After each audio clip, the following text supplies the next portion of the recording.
जय हिंद दोस्तों, लक्ष्य क्लासेज में आपका बहुत बहुत स्वागत है। दोस्तों आज हम लोग पार्टनरशिप यानी साझेदारी के बारे में जानेंगे। आज क्लास हम लोग का 1 रहेगा।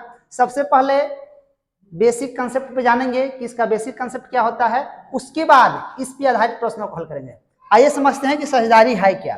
देखिए, 2 या 2 से अधिक आदमी मिलकर कोई व्यापार करे तो उसे पार्टनरशिप या साझेदारी कहते हैं। पार्टनरशिप 2 तरह के होते हैं। पहला एक्टिव पार्टनरशिप यानी सक्रिय साझेदार और दूसरा इनएक्टिव पार्टनरशिप यानी निष्क्रिय साझेदार। चलिए अब समझते हैं कि एक्टिव पार्टनर क्या होता है यानी सक्रिय साझेदार क्या होता है। वैसा पार्टनर जो व्यापार में पूंजी लगाने के साथ साथ व्यापार के क्रियाकलापों का भी देखभाल करे उसे एक्टिव पार्टनर कहते हैं। उसके बाद होता है इनएक्टिव पार्टनर यानी निष्क्रिय साझेदार।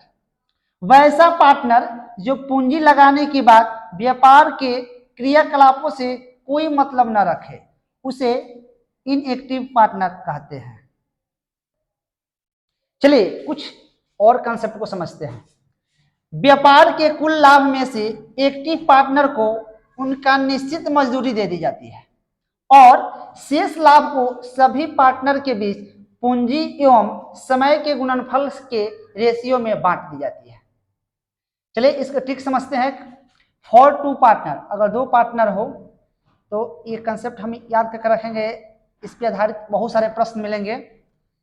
CA गुने TA बाई CB गुने TB बराबर PA बाई PB। यहाँ C का मतलब होता है कैपिटल, कैपिटल मतलब होता है पूंजी, P का मतलब होता है प्रॉफिट, प्रॉफिट में लाभ होता है और T के मतलब होता है टाइम, टाइम में समय। देखिए समझ लेते हैं। CA यानी पहला का कैपिटल, फिर TA पहला के लाभ, CB दूसरा का कैपिटल यानी पूंजी, फिर दूसरा का TA माने समय, PA मतलब क्या, प्रॉफिट, पहला का प्रॉफिट बाई दूसरा का प्रॉफिट। देखिए ये फार्मूला हो गया। किसी एक का मान इस पर निकालने को कहेगा, दोनों का लाभ दिया दे देगा, दोनों का आपका कैपिटल दे देगा, एक का समय देगा तो दूसरा का समय निकालना होगा। यानी इसी फार्मूला पर रख के हम लोग प्रश्न को हल करेंगे। चलिए अगले कंसेप्ट को हम लोग समझते हैं। फॉर मोर देन 2 पार्टनर्स यानी 2 से अधिक पार्टनर हो तो क्या करेंगे, लाभ कैसे निकालेंगे। जैसे A है, B है और C है तो लाभ होगा क्या, CA गुने TA यानी A का कितना कैपिटल है और कितना समय के लिए लगाया है। फिर CB गुने TB दूसरा का कैपिटल कितना है और उसे कितने समय के लिए लगाया है। फिर तीसरा है CC गुने TC यानी तीसरा का कैपिटल कितना है, समय कितना है, यानी कैपिटल गुने टाइम, कैपिटल गुने टाइम, कैपिटल गुने टाइम यानी पूंजी गुने समय, पूंजी गुने समय, पूंजी गुने समय करके रेशियो निकाल लेते हैं। वही क्या होता है, लाभ का रेशियो होता है ABC का।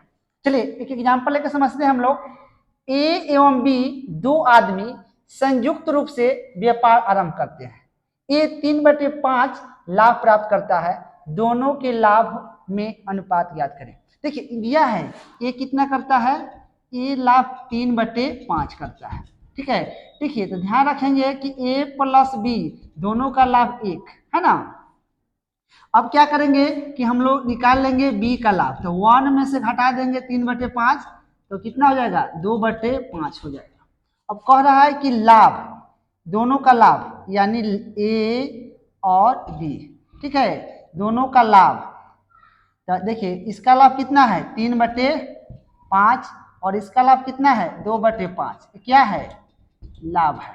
ठीक है, देखिए नीचे 5 है तो 5 5 काट देंगे यानी दोनों का लाभ क्या हो जाएगा, सॉरी 3/2 होगा, यानी दोनों का लाभ हो जाएगा 3:2। यही हम लोग क्या हो जाएगा, आंसर हो जाएगा। तो आइए इसके बाद इस पे आधारित प्रश्नों को सॉल्व करते हैं। चलिए आइए प्रश्न को देखते हैं। A और B संयुक्त रूप से किसी व्यापार में 5:6 के अनुपात में पूंजी निवेश करते हैं। 8 महीने के बाद E अपनी पूंजी व्यापार से निकाल लेता है। यदि दोनों को 5:9 के अनुपात में लाभ मिलता है तो बताइए कि B की पूंजी कितने समय के लिए व्यापार में लगाई गई। देखिए हम आपको बताए थे कंसेप्ट, इसका देखिए फॉर्मूला होता है CA गुने TA अपॉन CB गुने TB और बराबर क्या होता है PA बाई PB। ध्यान रखेंगे कि पहला कैपिटल गुने समय, दूसरा के कैपिटल गुने दूसरा का टाइम, अब PA बाई PB। चलिए देखिए ध्यान रखेंगे, अब यहाँ फॉर्मूला पर आएंगे। CA यानी दिया है 5:6 दिया है, तो यानी पहला का है कैपिटल है, दूसरा के कैपिटल है, पहला के लाभ है और दूसरा के लाभ है। तो कह रहा है कि 5 कैपिटल पहला के 5 है और समय कह रहा है कि 8 महीनों के लिए, 8 महीनों के लगा दिया है ना। दूसरा कैपिटल क्या है 6 है और इसका टाइम हम लोग मान लेंगे T मंथ के लिए लगाया। PA बाई PB यानी क्या दिया है 5/9 दिया है, 5:9 दिया है तो 5/9 लिख देंगे। सोल्यूशन कर लेंगे, 3 दूना क्या हो जाएगा 6, ये तितरी का 9 हो जाएगा, इसको काट लेंगे तो 4 दूना 8, 5 से 5 कट जाएगा। अब क्रॉस मल्टीप्लिकेशन कर लेंगे तो क्या हो जाएगा 4 गुने 3 यानी 4×3 12 क्या हो जाएगा मंथ। ये हम लोग का क्या होगा 12 महीना आंसर हो जाएगा इस प्रश्न का। चलिए आइए अगले प्रश्न को देखते हैं। क्वेश्चन नंबर 2 है A, B और C की पूंजी का अनुपात 1/2, 1/3 और 1/4 है।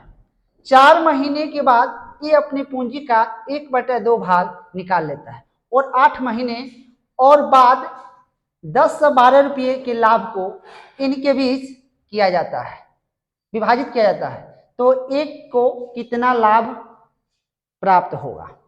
ठीक है, अब समझिए, अब हम निकाल लेते हैं।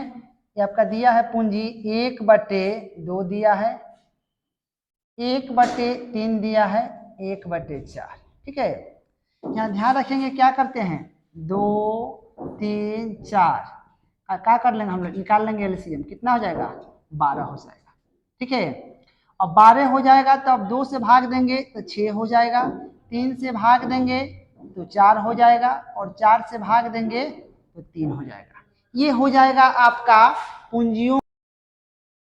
अब कह रहा है कि 10 से 12 रुपया क्या है लाभ है। अब इसमें और शर्त है कि अब कह रहा है कि 4 महीने के बाद ये अपनी पूंजी का आधा, तो 4 महीने तक तो पूरा पूंजी लगाया। अब हम लोग लाभ का रेशियो निकाल लेते हैं, तो ये 6 गुने 4 है ना, 4 महीने तक लगाया। फिर कह रहा है कि 1/2 भाग निकाल लेता है 4 महीने के बाद। तो देखिए अगर टाइम नहीं दिया रहे तो 1 वर्ष मान लेते हैं हम लोग। अब ये 6 है तो 6 का आधा कितना हो जाएगा 3, तो 3 हो जाएगा। अब ये कितना लगाएगा 8 माह के लिए लगाएगा। ध्यान रखेंगे कि 4 महीने तक आपका टोटल पूंजी लगाया, 4 महीने के बाद आधा पूंजी निकाल कर और फिर वो पूंजी कितना 8 महीने की लगा दिया। फिर रेशियो ए का हो गया। अब बी का निकालेंगे, बी का 4 है तो ये क्या करेगा पूरे महीना यानी 12 महीना के लिए। और सी का क्या है 3 है तो 3 गुने 12। फिर इसको हम लोग हल कर लेते हैं, हल कर लेंगे तो 6 चौका 24 और 18 का 24 कितना हो जाएगा 48 हो जाएगा। अनुपात बरचौक यहाँ हो जाएगा आपका 48, यहाँ हो जाएगा बरतियाई 36। इसको हम लोग काट लेंगे 12 से तो आपका कितना आ जाएगा बरचौक 48 हो जाएगा, बरचौक 48 बरतियाई 36। ये क्या हो जाएगा लाभ का अनुपात हो जाएगा। तो देखिए 4 4 8 3 11, यहाँ समझेंगे 11 लाभ कितना है 11 है। ठीक है, तो जब 11 है तो ये कितना है आपका लाभ 10 12 है टोटल, इसमें बांटा जा रहा है। तो काट लेंगे तो कितना हो जाएगा 11 11 99 हो जाएगा, फिर 11 दूना 22 यानी 1:2 कितना हो जाएगा 92, 1:2 होगा 92।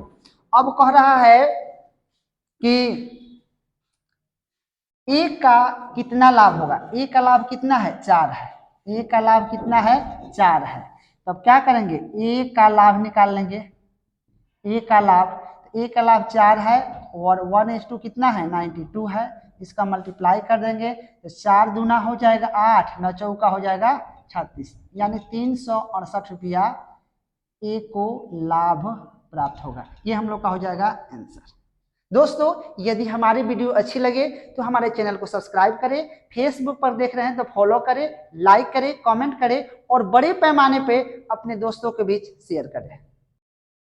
चलिए आइए अगले प्रश्न को देखते हैं। प्रश्न नंबर 3 है, पी वर्किंग पार्टनर के रूप में लाभांश का 2/5 भाग ले लेता है। शेष लाभांश पी और क्यू आपस में 2:3 के अनुपात में बांट लेते हैं। यदि पी का लाभांश 608 रुपया हो तो क्यू का लाभांश ज्ञात करें। ध्यान रखेंगे कि पी क्या करता है, 2/5 भाग ले लेता है ना लाभांश, 2/5 भाग ले लिया। अब शेष निकाल लेंगे, शेष कितना बचेगा, शेष हम एक में से घटा लेंगे तो कितना हो जाएगा, ये हल करेंगे तो 3/5 हो जाएगा।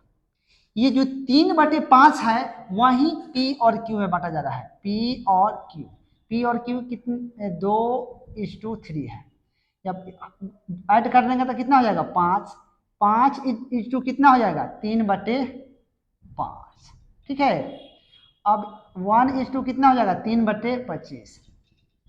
तो अब देखेंगे पी को कितना मिलेगा, पी को 2 है तो गुना कर देंगे तो पी हो जाएगा आपका 6/25 और क्यू हो जाएगा आपका 9/25। अब क्वेश्चन कह रहा है कि पी का लाभांश 660 रुपया है, पी का, तो पी का लाभांश निकाल लेंगे हम लोग। तो पहले तो वर्किंग के रूप में कितना लेता है, 2/5 और इसमें इसको कितना मिल रहा है, 6/25। अब इसको सॉल्यूशन हम लोग कर लेंगे तो एलसीएम कितना हो जाएगा, 25 हो जाएगा। तो 50 25 5 दूना 10 और ये 6 हो जाएगा, है ना, 6 तो कितना हो जाएगा, 16/25। यानी 16/25, यानी कहने का मतलब है कि 16/25 बराबर हो जाएगा आपका 608। इसको काट लेंगे हम लोग, तो काटेंगे तो 48 12 128, 16 128 हो जाएगा। यानी कट जाएगा ये 1:2 कितना हो जाएगा, गुना कर देंगे 25 से, जब 25 हो जाएगा, 225 दिया 75 और 20 95, यानी 1:2 हो जाएगा 950। ठीक है। अब 950 हो जाएगा 1:2। अब कह रहा है आपका कि किसका लाभांश ज्ञात करना है, क्यू का। तो क्यू का कितना है, क्यू का आपका है यहाँ पे क्यू का है 9/25 है। ठीक है, 9/25 है। तो 9/25 है तो 1:2 इतना है, तो मैं 950 से मल्टीप्लाई कर देंगे, इसको काटेंगे तो 25 दिया 75 और 25 8 200। अब यहाँ 9 गुने हम लोग 38 करेंगे तो 9 8 72 के 2 हो जाएगा, 9 3 27 और 7 34, यानी 342 रुपया क्यू को लाभांश के रूप में मिलेगा। चलिए अगले प्रश्न पे आते हैं। प्रश्न नंबर 4 है, ए बी सी क्रमशः 1400 रुपया, 1500 रुपया तथा 2800 रुपया की पूंजी के साथ एक संयुक्त रूप से व्यापार प्रारंभ करते हैं। ए वर्किंग पार्टनर के रूप में लाभांश का 1/5 भाग अपना वेतन ले लेता है तथा शेष लाभांश उनके पूंजी के अनुपात में बांटे जाते हैं। यदि वर्ष के अंत में कुल लाभांश में ए को 2260 रुपया प्राप्त होता है तो कुल लाभांश ज्ञात करें। ध्यान रखेंगे ये वर्किंग के रूप में कितना ले लेता है, लाभांश का 1/5 भाग क्या लेता है लाभांश के रूप में अपना, वर्किंग पार्टनर है। तो अब शेष कितना बचेगा, शेष बचेगा 1/5 है तो 4/5 बचेगा लाभांश। अब कह रहा है कि 4/5 ये आपको पूंजी के अनुसार बांटे जाते हैं। तो चलिए हम निकालें, ए बी सी, ए कितना लगाया 1400, बी का है आपका 1500 और सी कितना है 2800। ये कट जाएगा 3 3 2 200 ना। अब हो जाएगा 14:15:28। इसको जोड़ देंगे, 14 15 29 28 8 9 17 57 हो जाएगा। 57 कितना 4/5 है, 1:2 कितना हो जाएगा 4/5 गुने 57। अब कह रहा है कि ई को लाभांश कितना मिल रहा है, 2260 रुपया लाभांश मिल रहा है। तो ए को हम निकाल लेंगे तो ए कितना है 14 है, ए को कुल लाभ, पहले तो 1/5 ले लेता है, और 1 है तो 4/5 गुने 57 है तो 14 है, तो यहाँ लिख देंगे 4/5 गुने 57 गुने 14, टोटल हो जाएगा। सॉल्यूशन कर लेंगे तो कितना हो जाएगा, ये 5 गुने 57 हो जाएगा एलसीएम, तो 5 से यहाँ काट देंगे तो यहाँ 57 हो जाएगा, ये 14 चौका 56 हो जाएगा, यानी 6 7 13, 113/5 गुने 57। ई का क्या हो गया, कुल लाभ हो गया, तो ई का कुल लाभ कितना आ गया आपको, 113/5 गुने 57, और कितना है टोटल 2260 रुपया है। काट लेंगे, 13 दूना 26, 20 हो जाएगा। अब इसको हम लोग मल्टीप्लाई कर लेंगे, है ना, तो क्या हो जाएगा यहाँ पे 20 5 100, 20 5 100 हो जाएगा, 2 0 हो जाएगा, तो 57 पर क्या हो जाएगा 00, यानी एक को कुल लाभांश कितना हुआ 5700 रुपया हुआ। देखिए ध्यान रखेंगे, एक का नहीं एक हुआ है ना, यानी एक के मेरा टोटल लाभांश है, एक को तो 113/5 गुने 57 था, तो एक बराबर हुआ कितना 5700, यानी कुल, ये कुल है, ये क्या है हम लोग का कुल, यानी कुल हो जाएगा आपका 5700 रुपया, ये हम लोग को क्या हो जाएगा आंसर हो जाएगा। चलिए तो फिर मिलते हैं एक नए वीडियो के साथ, तब तक के लिए जय हिंद।